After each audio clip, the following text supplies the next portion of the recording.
السلام علیکم editor and listeners, Urdu novels library میں آپ کا ڈھیر سارا ویلکم۔ عنکبوت بائی نور راجپوت کی ایپیسوڈ نمبر 17 کا پارٹ 4 لے کر حاضر ہوئی ہوں۔ اگر آپ نے ابھی تک میرے اس چینل کو سبسکرائب نہیں کیا تو جلدی سے ابھی سبسکرائب کر دیں، لائک اینڈ شیئر کریں اور اپنی رائے کامنٹ باکس میں لازمی دیں۔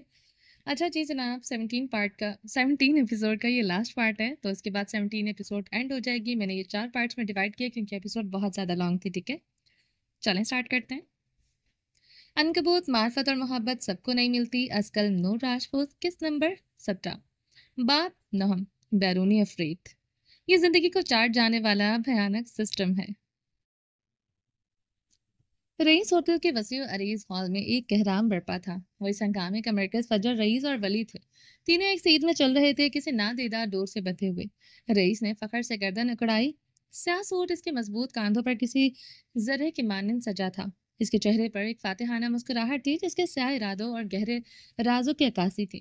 وہ فجر کے ساتھ ایک قدم پیچھے چل رہا تھا، جیسے ہال میں موجود ہر شخص کو یہ پیغام دیا جا رہا تھا کہ فجر اب اس کے برابر، معراج اب اس کی بزنس پارٹنر تھی۔ ان کی موجودگی میں ایک گہرا تعلق جھلک رہا تھا۔ فجر کی ہر حرکت میں ایک نفاست تھی جو اس کی طاقتور اور پرسرار شخصیت کو نمایاں کر رہی تھی۔ اس کے چہرے پر ایک ایسی پرسکون سنجیدگی تھی جو اس کے اندر چھپے طوفان کو چھپاتی تھی۔ وہ رئیس کے شانہ بشانہ چل کر اپنی آزاد حیثیت اور بزنس پارٹنرز کے ہونے کا برملا اظہار کر رہی تھی۔ دوسری جانب ولی تھا، فجر سے ایک قدم پیچھے، رئیس کے مقابل سفید ڈریس شرٹ میں ملبوس۔ اس کی آنکھوں میں ایک گہری وفاداری تھی۔ وہ فجر کی 2 دھاری تلوار تھا، ایک ایسی ڈھال جو حملے کے لیے بھی استعمال ہو سکتی تھی۔ اس کے ہر قدم میں ایک غیر اعلانیہ عہد تھا۔ اس کا ہر قدم فجر کی حفاظت کا ضامن تھا۔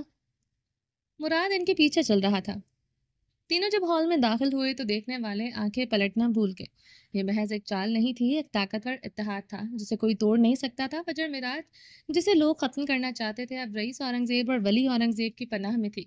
گویا موت بھی اس کے قریب آنے سے ڈرے گی۔ یہ اس بات کا ثبوت تھا کہ اب فجر اب اکیلی نہیں تھی۔ اس کے ساتھ 2 لوگ تھے جو اسے ہر حال میں بچانے کے لیے تیار تھے۔ رئیس کی مضبوط بزنس پارٹنرشپ، ولی کی بے لوث وفاداری اور فجر سے محافظت، اور فجر کی پروقار موجودگی نے ہال میں موجود ہر شخص کو یہ باور کروا دیا تھا کہ یہ تینوں ایک ایسی قوت تھے جسے شکست دینا ناممکن تھا۔ ان کی موجودگی نے ہال میں ایک نیا سحر طاری کر دیا تھا۔ فجر کی نظر ایک خالی میز پر پڑی۔ وہ چلتے چلتے رک گئی، ناک سے چشمہ اٹھا کر سر پر جمایا۔ اس نے اسے رکتے دیکھ کر پیچھے والے بھی رک گئے۔ پھر وہ میز کی جانب بڑھی اور وہاں رکھی چمچماتی چھری اٹھائی۔ بڑکی کمکموں میں چھری کی نوک چمک رہی تھی۔ اس نے چھری اٹھا کر رئیس کی جانب دیکھا، کندھے اچکانے کے بعد اسے ٹشو سے لپیٹ کر بیگ میں ڈال دیا۔ رئیس نے زیر لب مسکراتے ہوئے تعصب سے سر ہلایا۔ اس کی چھریوں اور تلواروں کی آبسیشن سے واقف تھا اور وہ واپس ان کی جانب بڑھی۔ کیا خیال ہے باس؟ کس کی گردن کاٹنی ہے؟ ولی نے قدرے آگے ہوتے سرگوشی کی۔ اورنگزیبس کی۔ اگر انہوں نے مجھے دھوکہ دینے کی کوشش کی، وہ سرد لہجے میں آگے بڑھ گئی۔ رئیس ولی نے بے ساختہ ایک دوسرے کی جانب دیکھا۔ یہ مذاق تھا بگ بی؟ ولی نے بے ساختہ رئیس سے پوچھا۔ وہ ایسے مذاق نہیں کرتی، پہلے ہی میری خوبصورت گردن اس کا شکار ہو چکی ہے۔ رئیس نے گہری سانس لیتے ڈرامائی انداز میں جواب دیا تو پل بھر کی خاموشی کے بعد وہ دونوں ہنس دیے۔ چھوٹے، پہلے تم مرو گے، اس کے زیادہ قریب رہتے ہو۔ مراد آگے بڑھا، اور میرے بعد آپ، کیونکہ آپ اسے زہر لگتے ہیں۔ وہ تینوں اس کے پیچھے لپکے۔ شاید میں بچ جاؤں۔ رئیس کی بات پر دونوں نے رک کر کمر میں ہاتھ رکھے اسے دیکھا جیسے پوچھ رہے ہوں کس خوشی میں، جس پر رئیس نے کندھے اچکا دیے۔ شاید بلی کو چھچڑوں کے خواب۔ دونوں نے بیک وقت کہا اور اسے وہیں چھوڑ کر آگے بڑھ گئے۔ رئیس نے ایک نظر ہال پر ڈالی اور پھر اپنا بیرونی تاکوت ٹھیک کیا۔ ایسے کیسے مر جاؤں گا بھائی؟ رئیس اورنگزیب ہوں، زیر لب بڑبڑایا اور پھر آگے بڑھ گیا۔ رئیس ہوٹل کے چمکتے پارکنگ ایریا میں رئیس نے فاتحانہ نظروں سے فجر کو دیکھا۔ ایک لمحے کو اس کی آنکھوں میں گہرا مفہوم تھا جسے فجر ہی سمجھ سکتی تھی، اور پھر ایک ہلکی سی مسکراہٹ کے ساتھ مراد کے ہمراہ اپنی گاڑی کی جانب بڑھ گیا۔ ان کی گاڑی کے پہیے چیختے ہوئے ہال سے نکل گئے تھے۔ پیچھے رہ گئے تھے صرف فجر اور ولی، جو ہوٹل میں داخل ہوتے وقت بالکل خاموش اور دباؤ کا شکار تھا۔ اب ماحول کی خفگی کم ہونے پر کافی ریلیکس محسوس کر رہا تھا۔ اس کی نظروں کی شرارت لوٹ آئی تھی اور ہونٹ پر ایک گہری مسکراہٹ ابھری۔ وہ فجر کی طرف مڑا۔ آج فجر نے اس کا مان رکھ کر اسے مزید عزت بخشی تھی۔ تو بیگم، ولی نے اپنے ہاتھ پینٹ کی جیب میں ڈالتے ہوئے کہا، آج تو آپ نے رئیس اورنگزیب جیسے شخص کو بھی اچھے خاصے چکر دے دیے ہیں۔ اس کے لہجے میں چھیڑ چھاڑ واضح تھی۔ فجر نے اسے گھورا، اس کی آنکھوں میں مصنوعی غصہ تھا۔ مجھے اپنے پروجیکٹ سے مطلب ہے، فرق نہیں پڑتا سامنے رئیس ہے یا کوئی اور۔ میرا کام تھا اپنی جگہ مضبوط کرنا، اور وہ میں نے کر لیا۔ اس کے چہرے پر آئی لٹ کو پیچھے کیا۔ میں تو سوچ رہا تھا شاید آپ مجھے اس کے سارے پروجیکٹس کی تفصیلات بتا دیں گے کہ ہم نے کون کون سے سودے کیے ہیں، مگر آپ نے تو مجھے ہی سائڈ کر دیا۔ میں رشتوں کو بزنس میں نہیں لاتی۔ اس کا انداز معمولی تھا، مگر ولی کا دل رک کر دھڑکا۔ کیا وہ اس کے اور اپنے رشتے کے بارے میں بات کر رہی تھی؟ کیا وہ اس رشتے کو مانتی تھی؟ اس نے چور نظروں سے فجر کو دیکھا جو جوڑے سے نکلی لٹ کو بار بار پیچھے کر رہی تھی۔ بیگ کندھے پر تھا، جبکہ ہمیں سکڑے وہ فون کی اسکرین پر کوئی اہم پیغام پڑھ رہی تھی۔ چلیں؟ اچانک ہی اس نے نظریں اٹھا لی۔ ولی سٹپٹا گیا اور پھر تیزی سے گاڑی کی جانب بڑھا۔ پہلے اس کی جانب کا دروازہ کھولا اور اب آنے والی کال سن رہی تھی۔ بانو کا فون تھا۔ باجی، اماں پوچھ رہی ہیں کھانے میں کیا بنائے؟ فجر کو حیرت ہوئی۔ آج اماں اور اس کی لاڈلی بانو کو اس کے کھانے کا خیال کیسے آ گیا تھا؟ خیر تو ہے؟ آج تم لوگوں نے کون سا جذباتی ڈرامہ دیکھ لیا ہے جو اسے کھانے کا پوچھ رہی تھی؟ ورنہ گھر میں وہی بنتا تھا جو اماں کہتی تھی۔ وہ ولی کے قریب سے گزرتے گاڑی میں بیٹھتے ہوئے بولی، جو اپنے باپ کے احکامات کی دھجیاں اڑاتا تھا۔ وہ اس کے لیے گاڑی کا دروازہ کھولے کھڑا تھا۔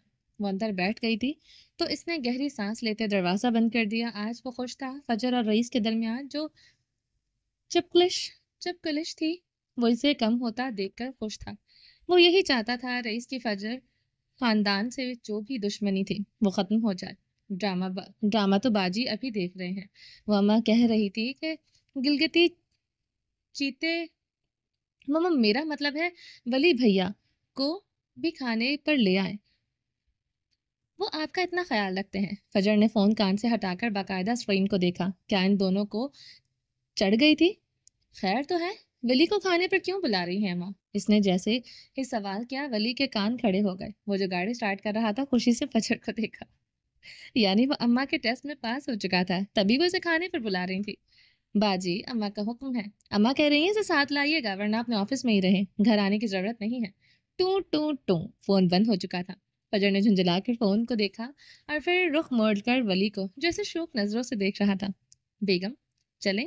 اماں انتظار کر رہی ہوں گی، جس نے قدرے پرشوق نگاہوں سے دیکھتے ہوئے کہا تھا۔ فجر دل ہی دل میں اسے کوستے رخ موڑ گئی تھی، جبکہ وہ اب مسکراتے گاڑی باہر نکال رہا تھا۔ ایک تو پتہ نہیں لوگوں کو سکون کیوں نہیں ہے، بیٹھے بیٹھے بم گرا دیتے ہیں۔ یقیناً کوئی اہم بات تھی، کوئی اہم پیغام۔ اس نے اسکرین پہ کچھ دیر پہلے پڑھا تھا، جب میں تلوار اٹھا لیتی ہوں تو وحشی عورت کہتے ہیں، اور وہ ابھی بھی بڑبڑا رہی تھی۔ وہ مسکراہٹ دبائے سن رہا تھا، جانتا تھا زیادہ غصہ سے اماں اور بانو کی پلاننگ پر آیا ہوگا۔ بیگم، اس نے دھیرے سے پکارا۔ فجر نے رخ موڑ کر خونخوار نظروں سے اسے دیکھا۔ پھر سے بیگم؟ بیگم، آپ بس تلوار اٹھائیں، شہید ہونے والوں کو میں دیکھ لوں گا۔ اس نے جس انداز میں کہا تھا، فجر کا غصے سے لال بھبوکا چہرہ پل بھر میں بدل گیا تھا۔ پہلے حیرت ابھری اور پھر مسکراہٹ جسے وہ ضبط کر گئی تھی۔ تم کچھ زیادہ ہی فری نہیں ہو رہے ہو؟ کیا کروں، مجبوری ہے، وہ بھی مسکراہٹ دبائے بولا۔ کیا کہوں تمہیں؟ آدھا انگریز آدھا اورنگزیب۔ آپ کو کیا پسند ہے؟ وہ ذرا سا رخ اس کی جانب موڑ کر بولا تو اس کی گردن ہلاتی رخ موڑتی، البتہ غصہ پل بھر میں زائل ہو گیا۔ پاگل، اس کی زیر لب بڑبڑاہٹ وہ سن چکا تھا۔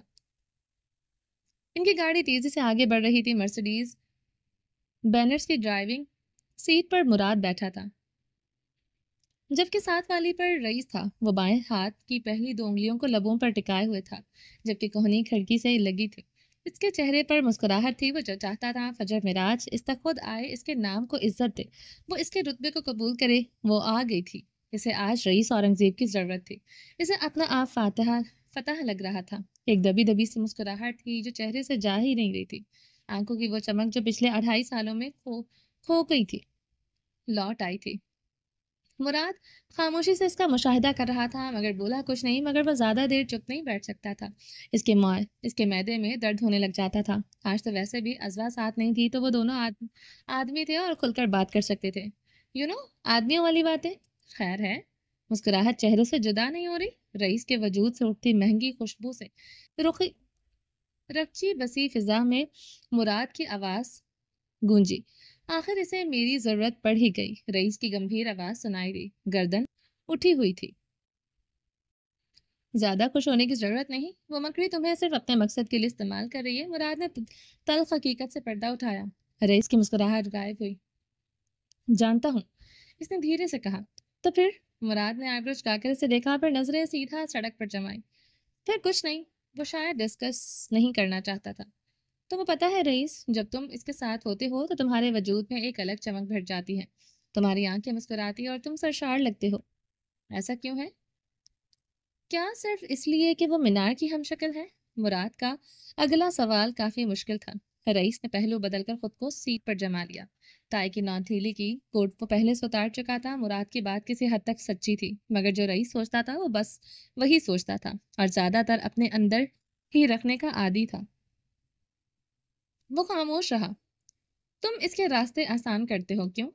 تمہیں لگتا ہے ایسا کرنے سے وہ اذیت ختم ہو جائے گی جو تم نے مینار کو دی؟ پتہ نہیں وہ اتنے مشکل سوال کیوں کر رہا تھا۔ رئیس نے ایک اور پہلو بدلا، پورے وجود میں بے چینی سی بھر گئی۔ خیر، تمہارے پاس ایک اچھا موقع ہے، ایک ایسا موقع جسے تم استعمال کر کے اپنا بدلہ لے سکتے ہو، جو کہ تم لینا چاہتے ہو۔ وہ عورت خود تمہارے پاس آئی ہے، تمہارے پاس موقع ہے اسے ذلیل کرنے کا۔ تم اس پروجیکٹ سے عین ٹائم پر مکر سکتے ہو۔ تم کچھ بھی۔ میں رئیس اورنگزیب ہوں، عورتوں کو استعمال کرنا میری فطرت میں نہیں ہے۔ میری جنگیں میں خود لڑتا ہوں، میں شکاری ہوں اور جانتا ہوں شکار کیسے کرنا ہے۔ رئیس کی تیز آواز نے اس کی بات کاٹ دی۔ یہ سنتے ہی مراد کے لبوں پر استضاحیہ مسکراہٹ ابھری۔ وہ صرف عورت نہیں، دشمن ہے۔ آخر تم اسے اتنی فیورز کیوں دیتے ہو رئیس؟ کچھ پل کی خاموشی چھا گئی، پھر رئیس کی آواز ابھری، کھوئی کھوئی سی آواز۔ ایک آواز ہے جو میرے کانوں میں گونجتی ہے، ایک چہرہ ہے جو میری آنکھوں کے سامنے بار بار آتا ہے۔ اس نے کہا تھا محبت تمہیں کبھی معاف نہیں کرے گی۔ میں بس اس اذیت سے نکلنے کی کوشش کر رہا ہوں، میں ان لفظوں سے پیچھا چھڑانا چاہتا ہوں۔ مراد کا پہلا تجزیہ ٹھیک تھا، وہ اذیت سے نکلنا چاہتا تھا، وہ شکاری ضرور تھا، مگر وہ اپنے ہی جال میں اس قدر بے طرح پھنسا ہوا تھا کہ وہ بے بس تھا۔ تم اس سے محبت کرتے ہو؟ وہ منحوس اتنے مشکل سوال کیوں پوچھ رہا تھا؟ رئیس کا بس چلتا تو چلتی گاڑی سے اسے لات مار کر باہر گرا دیتا۔ میرے ہاتھ خون سے رنگے ہیں اور یہ دھبے کبھی مٹ نہیں سکتے۔ مجھے بھلا محبت کیسے چھو پائے گی؟ میری قسمت میں بس یہی سیاہی ہے اور میرا یہی مقصد ہے، یہی مقدر ہے۔ تم غلط ہو رئیس۔ تمہیں لگتا ہے میرے دل میں محبت کی کوئی جگہ ہو سکتی ہے جس کے ہاتھ قتل و غارت سے بھرے ہوں؟ میرے اندر تاریخ کے سوا کچھ نہیں ہوتا۔ محبت تو کسی کو بھی ہو جاتی ہے، میری تقدیر میں محبت کا کانٹا بویا ہی نہیں گیا۔ میری دنیا اتنی تاریک ہے کہ یہاں محبت کی کوئی کرن پہنچ ہی نہیں آ سکتی، یہاں کوئی دیپ نہیں جل سکتا۔ مگر اگر تم نے مزید کچھ کہا تو میں واقعی لات مار کر تمہیں چلتی گاڑی سے باہر پھینک دوں گا، اور یقیناً تم بنا باپ بنے مرنا نہیں چاہتے۔ مراد نے سارے الفاظ منہ میں ہی دم توڑ گئے تھے۔ اس نے نہایت برا منہ بنا کر رئیس کو دیکھا جو سکون سے دوسری جانب دیکھ رہا تھا۔ پھاڑ میں جاؤ۔ اس نے بالکل ویسے ہی کیا تھا جیسے فجر کہتی تھی، جبکہ رئیس پر کوئی اثر نہیں ہوا تھا۔ وہ واقعی پتھر بن چکا تھا، ایسا پتھر جو لوگوں کی قبروں پر رکھا جا سکتا تھا۔ محبت سے اس کا کیا لینا دینا؟ لاؤنج میں بیٹھے اماں کی گہری خاموشی ولی کے لیے مزید بے چینی کا باعث بن رہی تھی۔ وہ صوفے پر چوکنا بیٹھا تھا، اماں کی نظریں جو مسلسل اس پر جمی تھی اب کیا نیا بم گرانے والی تھی۔ اسے اپنی اس کامیابی پر اب شک ہونے لگا تھا جو اس نے اماں کے بلانے پر سوچی تھی۔ بانو آج شیف کے ساتھ مل کر کھانا بنا رہی تھی، جبکہ اس کی گھبراہٹ بڑھتی جا رہی تھی۔ تقریباً آدھے گھنٹے بعد فجر جب تازہ دم ہو کر نیچے آئی تو ماحول یکسر بدل گیا۔ اس نے ہلکے لیمن رنگ کا سادہ سا سوٹ پہنا ہوا تھا اور پیروں میں آرام دہ چپل تھی۔ وہ کاروباری فجر جو ابھی کچھ دیر پہلے گاڑی میں بکھری ہوئی تھی، اس وقت بالکل مختلف اور پرسکون لگ رہی تھی۔ ولی کی نظریں بے اختیار اس کی جانب اٹھی، لیکن ہر بار جب وہ فجر کو دیکھتا اماں کی نگاہیں سے گھورتی ہوئی ملتی، وہ فوراً خود کو ملامت کرتا اور نگاہیں ہٹا کر خود کو سیدھا کر لیتا۔ اسے یقین ہو چکا تھا کہ آج اس کی خیر نہیں ہے۔ فجر نے یہ سب بھانپ لیا تھا۔ اس نے مسکراہٹ دبائے ایک میگزین اٹھا لیا اور اس کے ورق گردانی کرنے لگا۔ میگزین کے فرنٹ کور پر رئیس کی ایک خوبصورت تصویر تھی۔ ورساچے کے لیے ایک نیا سوٹ تھا۔ اس کے دلکش چہرے اور پراعتماد شخصیت نے میگزین کو ایک الگ ہی رنگت بخش دی تھی۔ ولی کی نظریں بار بار میگزین پر پڑتی اور پھر فجر پر، جو نہایت سپاٹ چہرہ لیے بیٹھی تھی۔ جب خاموشی ناقابل برداشت ہو گئی اور ہوا میں ایک عجیب سی گھٹن محسوس ہونے لگی تو اماں نے آخر کار اپنا منہ کھولا۔ تم نے اپنے والد کی فوٹو نہیں دکھائی؟ اماں کا سوال غیر متوقع تھا۔ ولی نے بے ساختہ فجر کی جانب دیکھا جس نے میگزین مزید اوپر کر لیا تھا تاکہ چہرہ چھپ جائے۔ وہ دراصل میرے والد فوٹو نہیں بنواتے، اس نے گھبراتے ہوئے کہا۔ ہزاروں فلیش لائٹس اس کی موجودگی میں کھڑے مسٹر جوزف نے اس پر ہزار لعنتیں بھیجی ہوں گی۔ تمہارے والد کس دور کے ہیں جو تصویر نہیں بنواتے؟ اماں نے اپنی بھاری آواز میں پوچھا۔ ان کی آنکھوں میں گہری تفتیش تھی۔ ولی سے کوئی جواب نہیں بن پایا۔ وہ بس اماں کے سامنے لاچار بیٹھا تھا جبکہ فجر میگزین میں منہ چھپائے صورتحال پر لطف لے رہی تھی۔ اسے زج کرنے والا آخر اماں کے ہاتھوں پکڑا گیا تھا۔ کچھ دیر بعد بانو نے آ کر کھانا تیار ہونے کا اعلان کیا تو اس نے سکون کا سانس لیا۔ سب کھانے کی میز پر بیٹھ گئے، بانو اور فجر، جبکہ ولی کے لیے کھانا گلے سے نیچے اتارنا مشکل ہو رہا تھا۔ اماں کی گھورتی نظریں اور بانو کا بنا ہوا منہ اسے مسلسل بے چین کر رہا تھا، جبکہ فجر یوں بیٹھی تھی جیسے اسے جانتی ہی نہ ہو۔ اس نے خود کلہاڑی پر پاؤں مارا تھا۔ اب بھگتے ماحول بدلنے کے لیے اس نے فجر سے کام کے متعلق دو چار باتیں کی جسے اس نے ہوں ہاں میں جواب دے کر نظر انداز کر دیا۔ اب وہ یہاں آ کر پچھتا رہا تھا۔ کھانے کے بعد چائے کا دور چلا۔ اماں آج ولی کو جانے دینے کے موڈ میں نہیں تھی۔ وہ چائے کے بعد جانا چاہتا تھا جب فجر کسی کام سے اوپر چلی گئی اور بانو باہر لان میں فون سن رہی تھی۔ ولی کو پیاس کا احساس ہو۔ مجھے تھوڑا پانی چاہیے تھا، تم بیٹھو میں لاتی ہوں۔ نہیں نہیں، میں لے لیتا ہوں، آپ بس بتا دیں۔ اماں نے اسے کچن کا راستہ دکھایا۔ وہ اٹھ کر کچن کی جانب بڑھ گیا۔ 2 گلاس پانی پینے کے بعد وہ خود پر قابو پاتا گہرے سانس لیتا پلٹا تو ساکت رہ گیا۔ اماں اس کے پیچھے کھڑی تھی، اس کی نظریں خونخوار تھی۔ وہ ساکت رہ گیا۔ کون ہو تم؟ اماں کی آواز نہایت سرد تھی۔ ایسی کسی صورتحال کا اس نے سوچا بھی نہیں تھا، جبکہ اماں کی نگاہیں زخمی تھی اور کچھ اور ہی کہانی سنا رہی تھی۔ یہ 1 دن پہلے کی بات تھی۔ اماں بانو اور ڈرائیور کے ساتھ گروسری کرنے گئی تھی۔ جیسے ہی وہ مال سے باہر نکلی، بانو کی نظر بے ساختہ ایک گاڑی پر پڑی۔ اماں وہ دیکھیں، گلگتی چیتا۔ بانو نے فوراً ان کی توجہ متبوزل کروائی۔ ولی رئیس کے ساتھ ایک عالیشان عمارت سے باہر نکل رہا تھا۔ وہ دونوں مسکرا رہے تھے اور پھر اماں نے انہیں گاڑی میں بیٹھتے ہوئے دیکھا۔ اماں کو لگا جیسے آسمان ان پر گر پڑا ہو، یعنی وہ رئیس کا پیادہ تھا؟ نہیں، اپنے سینے میں درد کی ایک ٹیس اٹھتی محسوس ہوئی، یعنی وہ ایک منصوبے کے تحت وہاں آیا تھا۔ وہ ساری رات سو نہیں پائیں، فجر سے براہ راست بات نہیں کر سکتی تھی ورنہ اسے سچائی بتانا پڑتی، اس لیے انہوں نے آج ولی کو کھانے پر بلایا تھا تاکہ اسے سچ اگلوا سکیں۔ اماں کے دل میں اور رئیس کے لیے گہری نفرت اور خوف تھا جو وہ نہیں چاہتی تھی۔ فجر کو بھنک بھی پڑے، کون ہو تم؟ اماں کی آواز دوبارہ ابھری اور اگلے ہی پل انہوں نے شیلف پر رکھی چھری اٹھا لی اور چھری ہاتھ میں تھامے اس کی جانب بڑھی۔ ولی اپنی جگہ جمع رہا۔ اس کی گھبراہٹ فوراً غائب ہو چکی تھی اور چہرے پر ایک ناقابل فہم تاثر ابھرا۔ رئیس سے کیا تعلق ہے تمہارا؟ کس نے بھیجا ہے تمہیں؟ وہ چھری کو ایسے تھامے ہوئی تھی جیسے ابھی اس کی گردن کاٹ دے گی۔ ولی نے گہری سانس لی۔ یقیناً فجر کی چھری اٹھانے والی عادت اماں سے ہی آئی تھی۔ بتاؤ مجھے ورنہ یہی مارے جاؤ گے۔ اماں خالی وارننگ نہیں دے رہی تھی، ان کی آنکھوں میں ایک پرانی آگ بھڑک رہی تھی، جبکہ نقیب وجود کپکپاتے ہوئے بھی مضبوط لگ رہا تھا۔ انہیں خوف بھی تھا مگر سچ تو جاننا ہی تھا۔ میں افق اورنگزیب کا بیٹا ہوں، رئیس اورنگزیب کا بھانجا، وہ کہتے ہوئے ان کی جانب بڑھا۔ اماں کو اعتماد میں لینے کا وقت آ چکا تھا۔ یہ سنتے ہی اماں کی آنکھیں حیرت سے ابل پڑی تھی۔ افق کا بیٹا؟ یوں لگا جیسے انہوں نے کچھ غلط سن لیا ہو۔ ولی مزید آگے بڑھا۔ کئی لمحے لگے انہیں یہ پروسیس کرنے میں۔ تم فجر کے پیچھے کیوں ہو؟ ان کے کپکپاتے ہاتھوں نے چھری بمشکل تھامے رکھی۔ چہرہ سفید پڑ گیا تھا۔ کبھی زندگی میں نہیں سوچا تھا کہ کبھی افق کا بیٹا ان کے سامنے آن کھڑا ہوا۔ ماضی کی ساری تصویریں ان کی آنکھوں کے سامنے گھوم گئی، کیونکہ میں فجر کا شوہر ہوں۔ اور اس بیان پر اماں کے ہاتھ سے چھری چھوٹ کر گر گئی۔ وہ یوں کھڑی تھی جیسے سانس نہ لیتی ہوں۔ بوڑھے چہرے پر حیرت اور صدمہ نمایاں تھا۔ میں ہی وہ فارنر ہوں جس سے فجر نے شادی کی تھی۔ وہ ایک دم آگے بڑھا جبکہ اماں لڑکھڑا گئی۔ اس نے تیزی سے آگے بڑھتے ہوئے اماں کو سنبھالا جنہیں سانس لینے میں دشواری محسوس ہو رہی تھی۔ ان کی حالت جیسا خراب ہو چکی تھی۔ تم رئیس، وہ کچھ کہنا چاہتی تھی مگر الفاظ دم توڑ گئے۔ ولی نے سٹول کھینچ کر انہیں سٹول پر بٹھایا اور خوف پنجوں کے بل بیٹھ گیا۔ رئیس کو نہیں پتا، میں یہاں فجر کی حفاظت کے لیے آیا ہوں، میرا یقین کریں۔ اس نے اماں کے دونوں ہاتھ تھام لیے عقیدت سے اور انہیں یقین دلانا چاہتا تھا، جبکہ اماں پٹی پٹی نگاہوں سے اسے دیکھے جا رہی تھی۔ ان کی آنکھوں میں اب آنسو امڑ آئے تھے۔ تم اس کے بھانجے ہو؟ تم رئیس کے بھانجے ہو؟ میں تمہارا یقین کیوں کروں؟ وہ رو دینے کو تھی۔ میرا یقین کریں، میں یہاں سب ٹھیک کرنے آیا ہوں، میرے ہوتے فجر کو کچھ نہیں ہو سکتا، آپ کو مجھ پر بھروسہ کرنا ہوگا۔ وہ آنکھوں میں آنکھیں ڈالے اعتماد سے کہہ رہا تھا۔ اماں کچھ کہنا چاہتی تھی، تبھی فجر کی آواز سنائی دی۔ کہاں چلے گئے سب؟ وہ لاؤنج میں تھی۔ اماں اسٹول سے اٹھی۔ اسے کچھ مت بتانا، جتنا وہ رئیس اور اپنے تعلق سے انجان رہے گی اتنی ہی محفوظ رہے گی۔ اماں نے جیسے التجا کی، جبکہ ولی نے اس بات میں گردن ہلا دی۔ وہ ابھی تھامے کچن سے باہر نکل رہا تھا۔ فجر نے دیکھا اور پھر بے ساختہ اماں کی جانب بڑھی۔ کیا ہوا؟ کچھ نہیں، چکر آ گیا تھا، اماں نے ولی سے نظریں چراتے ہوئے کہا، اور پھر صوفے پر بیٹھ گئی۔ فجر کے چہرے پر اب پریشانی تھی۔ میں ڈاکٹر کو فون کرتا ہوں۔ وہ فون نکالے ایک نمبر ملا رہا تھا۔ میں ٹھیک ہوں تو تم جاؤ، کافی رات ہو گئی ہے۔ ولی نے انہیں دیکھا اور پھر سمجھتے ہوئے انہیں خدا حافظ کہہ کر لاؤنج سے باہر نکل گیا۔ اماں نے اسے جاتے ہوئے دیکھا اور ایک نظر فجر پر ڈالی۔ کیا وہ جانتی تھی؟ اگر جانتی تھی تو بتایا کیوں نہیں؟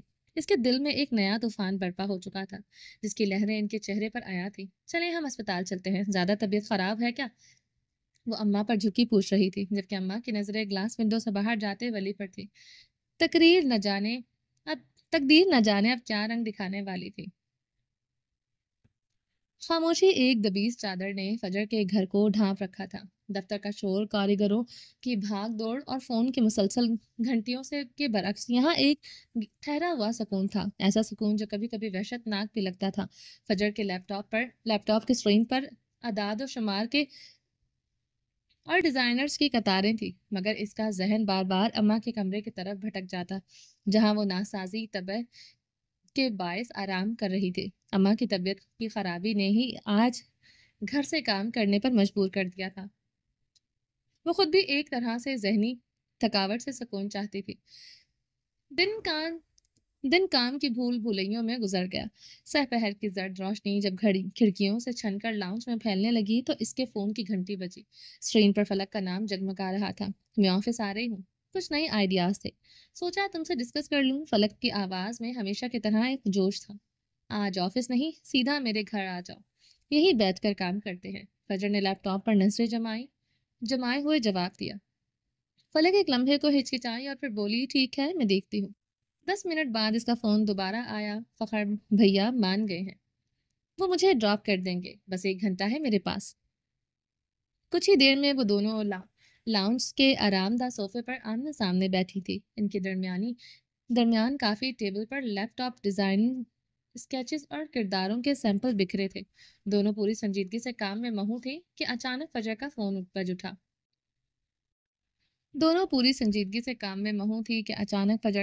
اٹھا۔ اس نے فون پر ایک نظر ڈالی۔ اسکرین پر جلی حروف میں لکھا تھا، بہروپیہ آدمی۔ ایک خفیف سی مسکراہٹ اس کے لبوں کو چھو کر گزر گئی، پھر اس نے فون کاٹ دیا، مگر فون مسلسل بجتا رہا جیسے دوسری طرف موجود شخص ہار ماننے کا تیار نہ ہو۔ بلاخر تنگ آ کر وہ فلک سے معذرت کرتی ہوئی اٹھ کھڑی ہوئی۔ بس 1 منٹ میں آئی۔ وہ لاؤنج سے متصل چھوٹے سے لان میں نکل آئی۔ موسم اچانک بدل گیا، آسمان پر سرمئی بادلوں نے ڈیرے ڈال لیے اور ٹھنڈی ہوا کے جھونکے اس کے بالوں سے کھیلنے لگے۔ اس نے فون کان سے لگایا۔ Hello Begum, I miss you. دوسری طرف سے ولی کی بھرپور اور سرشار آواز گونجی۔ فجر نے گہری سانس لی اور ہوا میں خنکی کے ساتھ ولی کی آواز کی گرمی بھی پھیل گئی۔ کون سا نشہ کر کے بیٹھے ہو؟ اس نے لان میں آہستگی سے ٹہلتے ہوئے پوچھا۔ آواز میں سختی تھی۔ اگر نام لے لیا تو آپ کا پارا 7ویں آسمان کو چھو جائے گا، اس نے اسے زج کرنے والے انداز میں کہا۔ فون کیوں کیا ہے؟ کام کی بات کرو۔ یاد آ رہی تھی، سوچا بتا دوں۔ آج پورا دن آپ کی جلی کٹی نہیں سنی تو دن ادھورا لگ رہا ہے۔ ویسے آپ کے بغیر آفس میں کافی شانتی ہے، لوگ ہنس رہے ہیں، مسکرا رہے ہیں، ایک دوسرے سے باتیں کر رہے ہیں۔ وہ اسے آفس کے حالات سے یوں آگاہ کر رہا تھا جیسے کسی دشمن ملک کی خبریں دے رہا ہو۔ فجر جانتی تھی کہ اس کی موجودگی میں لوگ صرف کام سے کام رکھتے تھے۔ بہت خوب، تم بھی مجھے ان ہنستے مسکراتے لوگوں میں شامل ہو۔ کوئی کام دھندا کر لو یا مفت کی سیلری بٹورنے کا ہی ارادہ ہے؟ میں تو پوری زندگی مفت میں سروسز دینے کے لیے تیار ہوں، آپ ہے کہ مانتی نہیں۔ اگر اس کی آواز میں شرارت تھی، اوکے میں فون بند کر رہی ہوں۔ وہ واقعی فون بند کرنے والی تھی کہ ولی کی آواز اچانک سنجیدہ ہوئی۔ 1 منٹ، فون مت بند کیجیے گا، ایک ضروری خبر دینی تھی۔ اس کے لہجے میں سنجیدگی نے فوراً فجر کو رکنے پر مجبور کر دیا۔ وہ ماڈلنگ ایجنسی کل میٹنگ کے لیے مان گئی ہے۔ یہ ان 4 کمپنیوں میں سے ایک تھی جن پر انہوں نے ہر جانے کا دعویٰ کیا تھا۔ یہ سن کر فجر کی بھویں حیرت سے سکڑ گئی۔ تم سچ کہہ رہے ہو؟ اس کے لہجے میں ناقابل یقین حد تک حیرت تھی۔ وہ ایجنسی شہر کی اب سب سے بڑی اور جانی مانی ایجنسی تھی اور انہیں مہینوں سے ٹف ٹائم دے رہی تھی۔ جی بیگم، آپ کل میٹنگ کے لیے تیار رہیں۔ تمہیں کیا لگتا ہے وہ ہر جانے پر مان جائیں گے؟ اس بار اس کی آواز میں فکر مندی کا عنصر نمایاں تھا۔ بیگم، آپ بس سفر جاری رکھیں، راستہ روکنے والوں کو میں دیکھ لوں گا۔ ولی کی آواز میں ایک اعتماد تھا جس نے فجر کے اندر بھی اطمینان کی ایک لہر دوڑا دی۔ دوسری طرف لاؤنج کے اندر فجر کا انتظار کرتے کرتے فلک کی نظریں دیوار پر لگی تصویر پر جا ٹھہری۔ وہ اپنی جگہ سے اٹھی، اس دیوار کے سامنے جا کھڑی ہوئی جو یادوں کا ایک حسین گلدستہ تھا۔ دیوار پر قیمتی شو پیس کے درمیان مختلف سائز کے فریموں میں تصویریں آویزاں تھیں۔ ایک تصویر میں ابا تھے اپنی جوانی کے دنوں میں، دوسری میں اماں مسکرا رہی تھیں، ایک فریم میں مینار کی تصویر تھی۔ فلک غور سے ایک ایک چہرے کو دیکھ رہی تھی کہ اچانک اس کی نظر ایک پرانی بلیک اینڈ وائٹ تصویر پر پڑی، اور وہ جہاں وہ تھی وہیں ساکت رہ گئی۔ یہ اماں کی جوانی کی تصویر تھی، وہی ناک نقشہ، وہی آنکھیں، مگر ان میں ایک ایسی چمک تھی جو اب مانند پڑ چکی تھی۔ فلک کو لگا جیسے لاؤنج کی چھت گھوم رہی ہو، اس کے پیروں تلے زمین نکل گئی ہو، اس کی بڑی بڑی آنکھیں حیرت اور ناقابل یقینی سے پھیل گئی تھی۔ اس نے کبھی خواب و خیال میں بھی ایسا نہیں سوچا تھا۔ تصویر میں موجود عورت صرف آسیہ ترنم نہیں تھی، وہ ترنم عالمگیر تھی۔ پھپھو، ایک ناقابل سماعت سرگوشی اس کے لبوں سے نکلی۔ اس کے گلے میں آنسو کا ایک گولا اٹک گیا تھا۔ وہ ترنم عالمگیر جنہیں سالوں پہلے خاندان نے آگ کر دیا گیا تھا، وہ جن کا نام لینا بھی عالمگیر حویلی میں سب سے بڑا گناہ سمجھا جاتا تھا۔ اسے یقین نہیں آ رہا تھا کہ اس کی زندگی اسے اس طرح اپنی گمشدہ پھپھو سے ملوا دے گی۔ وہ کئی پل بت بنی وہیں کھڑی رہی، اس کا ذہن معاف ہو چکا تھا۔ تبھی اسے اپنے پیچھے ایک آہٹ محسوس ہوئی۔ اس نے پلٹ کر اسے دیکھا۔ اماں سامنے کھڑی تھی، بلکہ نہیں، سامنے ترنم عالمگیر کھڑی تھی، عالمگیر خاندان کی پہلی بیٹی۔ وقت نے کتنے بے رحمی سے ان کے نقوش کو دھندلا کر دیا تھا۔ زندگی نے انہیں کیا سے کیا بنا دیا تھا۔ وہ آن بان سے جینے والی ترنم عالمگیر، جنہوں نے پرانے محلے میں گمنامی کی زندگی گزار دی تھی۔ یہ تو فجر کی لگن اور کوشش تھی جو انہیں اس حال میں یہاں تک لے آئی تھی۔ فلک کی آنکھیں آنسوؤں سے لبریز تھیں، وہ انہیں دیکھ رہی تھی، جبکہ اماں کے چہرے پر شدید حیرانی کے تاثرات تھے۔ انہیں بھی احساس ہو رہا تھا کہ فلک کا انہیں یوں دیکھنا عام بات نہیں، مگر وہ اس کے جذبات کی شدت کو سمجھ نہیں پا رہی تھی۔ اور پھر اگلے ہی پل جذبات کا بندھن ٹوٹا، فلک بھاگ کر ان سے لپٹ گئی۔ اس نے اپنے دونوں بازو اس کے گرد مضبوطی سے لپیٹ لیے، جیسے اسے ڈر ہو کہ وہ پھر کہیں کھو جائیں گے۔ پھپھو، یہ میں ہوں، فلک وجاہت عالمگیر، آپ کی بھتیجی۔ وہ اب ان کے دونوں ہاتھ تھامے بے یقینی سے کہہ رہی تھی۔ اماں ساکت کھڑی تھی، ان کا چہرہ برف کی طرح سفید پڑ چکا تھا۔ سالوں نہیں بلکہ ایک پوری زندگی گزر گئی تھی۔ وہ بھول چکی تھی کہ وہ کون تھی، ان کا حسب نسب کیا تھا۔ وقت کے گرد نے ان کی شناخت، ان کا ماضی، سب کچھ دھندلا دیا تھا۔ مگر آج فلک کے ایک لفظ نے ان کی اس گرد کو ہٹا دیا تھا۔ جذبات کا ایک ایسا سیلاب آیا جو اماں جیسی سخت اور خود پر جبر کرنے والی خاتون نے تمام بند توڑ کر بہا لے گیا۔ ان کی آنکھوں میں دہائیوں سے قید آنسو آزاد ہونے کے لیے بے چین تھے، مگر وہ روئی نہیں۔ آنسوؤں کی بارش ان کے اندر برستی رہی، جبکہ وہ ساکت بت بنے بیٹھ رہی۔ جب فجر اپنے ذہن میں ولی کے ساتھ ہوئی گفتگو اور میٹنگ کی تفصیلات کو ترتیب دیتی ہوئی واپس لاؤنج میں داخل ہوئی تو دہلیز پر اس کے قدم زمین نے جکڑ لیے۔ اندر کا منظر ایک لمحے میں بدل چکا تھا۔ وہ ہلکے پھلکی کام سے بھرپور فضا اب ایک بھاری بوجھل خاموشی میں تحلیل ہو گئی تھی، ایسی خاموشی جو کسی طوفان کے بعد چھا جاتی ہے۔ صوفے پر اماں بیٹھی تھی، وہ ہلکی پھلکی کام سے بھرپور فضا اب ایک بھاری بوجھل خاموشی میں تحلیل ہو گئی تھی، ایسی خاموشی جو کسی طوفان کے بعد چھا جاتی ہے۔ صوفے پر اماں بیٹھی تھی اور ان کے پاس ان کی جھریوں بھرے کانپتے ہوئے ہاتھ اپنے ہاتھوں میں تھامے فلک بیٹھی تھی۔ فلک کی آواز ہچکیوں میں ڈوبی ہوئی تھی، مگر اس میں دہائیوں کا گلا، برسوں کی تشنگی اور ایک معصومانہ سوال تھا۔ آپ نے کبھی رابطہ نہیں کیا پھپھو؟ فلک کی آواز ٹوٹی ہوئی تھی، سرگوشی کی مانند ابھری۔ آپ نے کبھی پلٹ کر نہیں دیکھا، کبھی یہ جاننے کی کوشش نہیں کی کہ آپ کے گھر والے کیسے ہیں؟ آپ نے ایسا کیوں کیا؟ آپ نے کبھی اپنے ماں باپ کی خبر نہیں لی؟ کیا کبھی آپ کو ان کی یاد نہیں آئی؟ اماں خاموش تھی، مگر ان کے پاس کوئی جواب نہیں تھا۔ ان کی آنکھیں خالی تھیں، جیسے وہ اس لاؤنج میں نہیں بلکہ ماضی کے کسی اذیت ناک لمحے میں قید ہو۔ وہ لفظ کہاں سے لاتی جو اس ہجر، اس گمنامی اور اس جلا وطنی کی وضاحت کر سکے؟ فلک کی پیدائش سے کئی سال پہلے انہیں حویلی سے نکالا گیا تھا، مگر فلک نے جب سے ہوش سنبھالا تھا اپنی اس اکلوتی پھپھو کے بارے میں صرف برا ہی سنا تھا۔ خاندان کے ہر فرد نے ان کے کردار پر انگلیاں اٹھائی تھیں، مگر دادی اماں نے صندوق میں چھپا کر رکھی گئی چند پرانی تصاویروں نے فلک کے دل میں ایک الگ ہی کہانی لکھی تھی۔ ان تصویروں میں نظر آنے والی زندہ دل مسکراتی آنکھوں والی لڑکی اسے کبھی بری لگ ہی نہیں سکتی تھی۔ اسے ہمیشہ اپنی پھپھو سے ملنے کی ایک شدید چاہ رہی تھی، اور اس بات کا دکھ بھی رہا تھا کہ خاندان نے انہیں اتنی آسانی سے کیسے کاٹ کر پھینک دیا۔ دادی اماں کو ان کا دکھ لے ڈوبا۔ وہ چھپ چھپ کر اپنی اکلوتی بیٹی کے لیے روتی تھی۔ خون کا رشتہ شاید ایسا ہی ہوتا ہے۔ فلک کے سوال صرف اس کے نہیں تھے، ان میں ایک دادی اماں کی محرومی کا درد تھا۔ اس کی درد کی تپش ایسی تھی کہ اماں کی آنکھوں سے آنسو کی ایک نئی لڑی بہہ نکلی۔ فجر دروازے میں بت بنی کھڑی تھی۔ اس کے لیے یہ سب ناقابل یقین تھا۔ اس کی اماں، وہ عورت جس نے اسے ایک خستہ حال چھوٹے سے محلے کے بوسیدہ مکان سے نکالا تھا، اس کا تعلق ایک بڑے اور نامور گھرانے سے تھا۔ وہ عورت جس نے ہمیشہ مفلسی اور سادگی میں زندگی گزار دی، وہ عالمگیر حویلی کی بیٹی تھی۔ فجر کا دماغ باؤں ہو رہا تھا۔ ایک کے بعد ایک کئی انکہے راز اس پر آشکار ہو رہے تھے، اور پھر بجلی کے کوندے کی طرح اسے وہ زمین یاد آئی، وہ وسیع و عریض زمین جو اماں نے اسے دی تھی۔ اب پتہ چلا تھا وہ کہاں سے آئی تھی۔ یہ خیال آتے ہی فجر کے دل میں ایک ٹیس سی اٹھی۔ اس عورت نے کتنی بڑی قربانی دی تھی، اپنی شناخت، اپنا ماضی، اپنی دولت، سب کچھ بھلا کر ایک گمنام زندگی گزاری، اور جو کچھ اس کے پاس تھا وہ بھی چپ چاپ فجر پر نچھاور کر دیا۔ لیکن سوال یہ تھا، کیوں؟ ایسا کیا ہوا تھا ماضی میں جو ان سے ان کی پہچان کی شناخت چھین لیا گیا تھا؟ اس کے اپنے جذبات اتنے گدمٹ ہو گئے تھے کہ وہ بس خالی خالی نظروں سے اماں کو دیکھے جا رہی تھی۔ وہ کیا کہے، کیا سوچے؟ اس کی ہمدردی، اس کی محبت، اس کی حیرت، سب کچھ آپس میں الجھ گیا تھا۔ تبھی فلک کی نظر روتے روتے فجر پر پڑے۔ ایک لمحے کو اس کی آنکھوں میں الجھن ابھری، مگر پھر ایک نئی دریافت کی چمک نے آنسوؤں کو بھی پیچھے چھوڑ دیا۔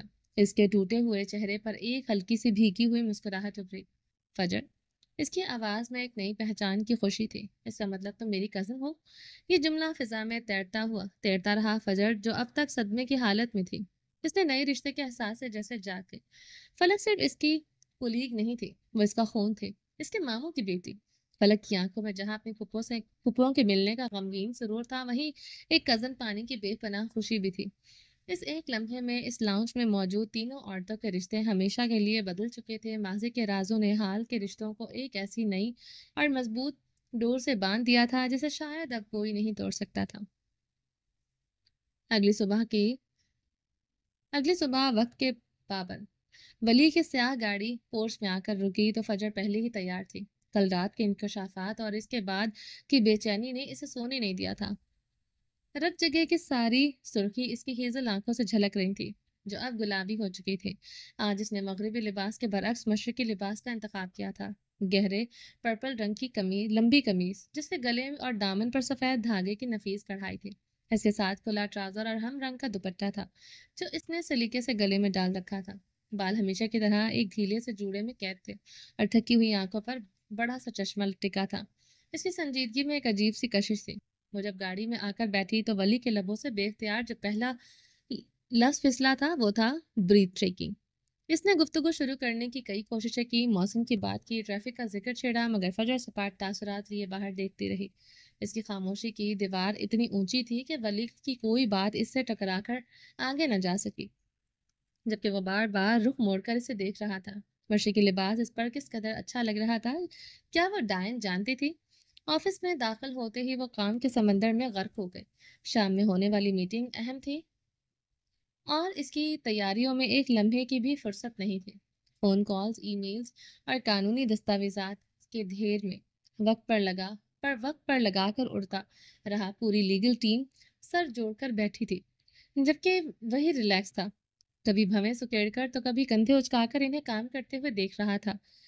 فجر کسی مشین کی طرح کام کر رہی تھی، اس کی انگلیاں کی بورڈ اور نظریں فائلوں پر جمی تھی، مگر وہ بار بار اسے کن نکیوں سے دیکھ رہا تھا۔ وہ اسے دیکھ سکتا تھا کہ فجر کی پیشانی پر ایک مستقل شکن تھی، اور اس کے پرفیکٹ ماسک کے پیچھے ایک گہری پریشانی چھپی تھی۔ بلاخر سپہر ڈھلتے ڈھلتے اس کا ضبط جواب دے گیا، جب فجر ایک فائل کے اعداد و شمار میں پوری طرح کھوئی ہوئی تھی، اور اپنی کرسی سے اٹھا اور خاموشی سے اس کے سامنے کھڑے ہو کر اس کے ہاتھ سے فائل کھینچ لی۔ فجر نے چونک کر سر اٹھایا۔ اس کی تھکی ہوئی ہیزل آنکھیں